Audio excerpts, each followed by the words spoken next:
Hello student, Katiyar education में आपका स्वागत है। आज मैं कवि केदारनाथ अग्रवाल द्वारा रचित कविता चंद्रगहना से लौटती बेर पढ़ाऊंगी। चंद्रगहना एक गांव का नाम है जो कवि उस गांव को देख करके उस गांव से लौटने के बाद एक खेत की मेड़ पर बैठ करके प्राकृतिक दृश्य को देखते हैं। यहाँ पर प्रकृति का अत्यंत सुंदर, सजीव, रमणीक और वास्तविक चित्रण यहाँ पर प्रस्तुत किया गया है और पूर्ण रूप से कवि ने मानवीकरण के प्रयोग से इस दृश्य को भावपूर्ण बना दिया है। हम पढ़ते हैं कविता। देख आया चंद्रगहना, देखता हूँ दृश्य अब मैं, मेड़ पर इस खेत की बैठा अकेला। एक बीते के बराबर यह हरा ठिगना चना, बांधे मुरैठा शीश पर छोटे गुलाबी फूल का सजकर खड़ा है। बीते बीते यहाँ पर बीता कहते हैं एक बिलास, जो हाथ के पंजे को खोलने पर एक अंगूठे के सिरे से और कनिष्का उंगली को मिलाकर के लंबाई को नापा जाता है। मुरैठा, मुरैठा यहाँ पर साफा या पगड़ी के लिए कहा गया है। तो कवि जो है ना, वो चंद्रगहना एक गांव से लौट रहे थे और वहाँ पर लौटते हुए वो उस गांव के खेतों की मेड़ पर बैठ जाते हैं और वहाँ पर क्या देखते हैं, उस दृश्य को देख करके वो कहते हैं, मेड़ पर इस खेत की बैठा अकेला, एक बीते के बराबर यह हरा ठिगना चना।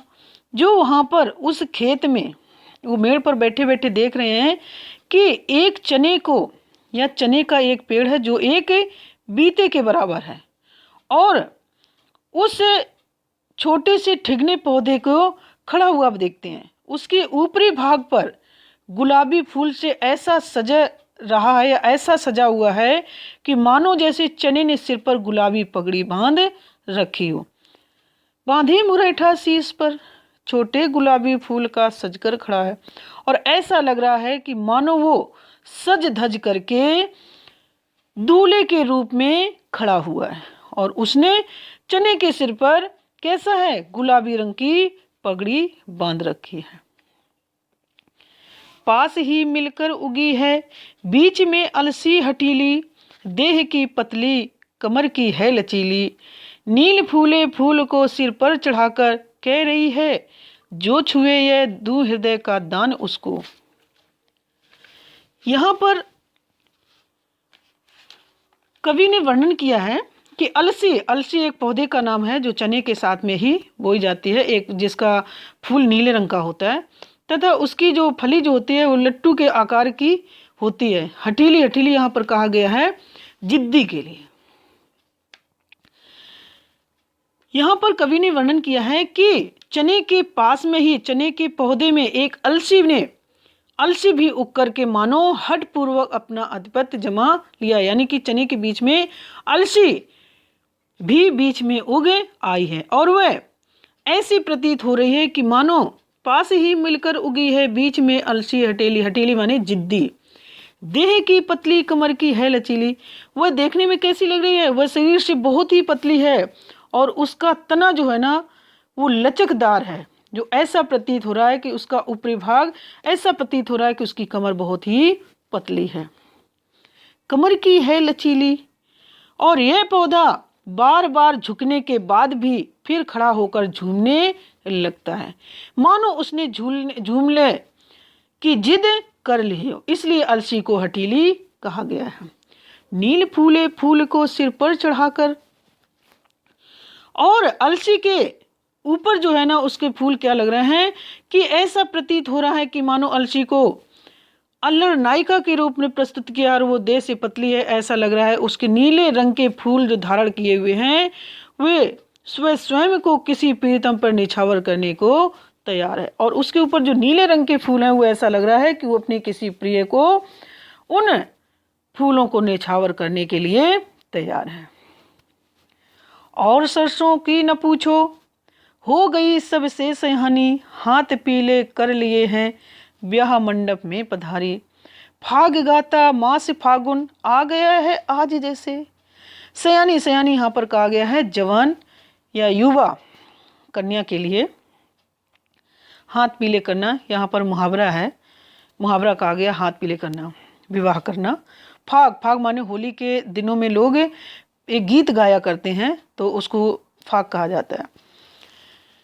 यहाँ पर कवि ने वर्णन किया है कि अलसी तो थी और साथ में सरसों की न पूछो, यानी सरसों भी बीच में आकर के खड़ी हो गई है।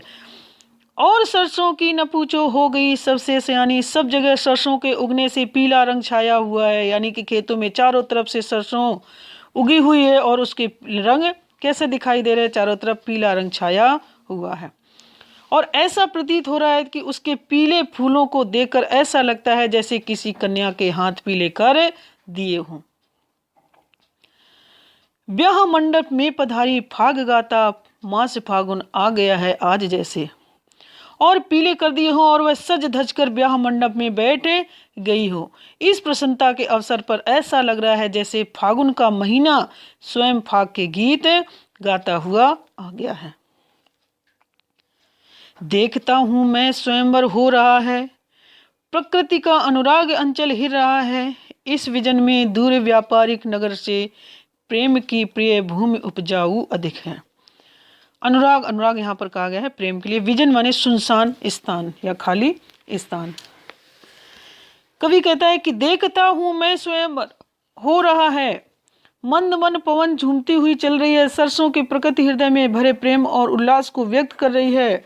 नगरों के चहल पहल, प्रकृति का अनुराग अंचल हिल रहा है, इस विजन में दूर व्यापारिक नगर से प्रेम की प्रिय भूमि उपजाऊ अधिक है। नगरों के चहल पहल, भीड़ भाड़ और शोर से भरे जीवन में कितना स्वार्थ है, और यहाँ पर पारस्परिक प्रेम की कमी है। उस नगर जीवन की तुलना में प्रकृति का यह प्रेम से परिपूर्ण शांत वातावरण मनुष्य के हृदय में प्रेम भाव और मधुर कल्पनाएं जगाने से अधिक स्वर्थ है। खेतों में सरसों, चने और अलसी के रंग बिरंगी फसलें इस तरह सुशोभित खड़ी हुई हैं मानो शादी का वातावरण हो। सरसों दुल्हन के रूप में ब्याह मंडप में बैठी हो और चना दूल्हे के रूप में सिर पर गुलाबी फूल सजाए खड़ा हुआ है।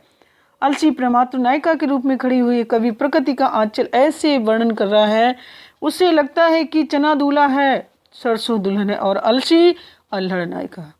इस तरह तीनों प्रेम के आनंद में मग्न है। यहाँ प्रकृति का आंचल परिपूर्ण है। धन्यवाद।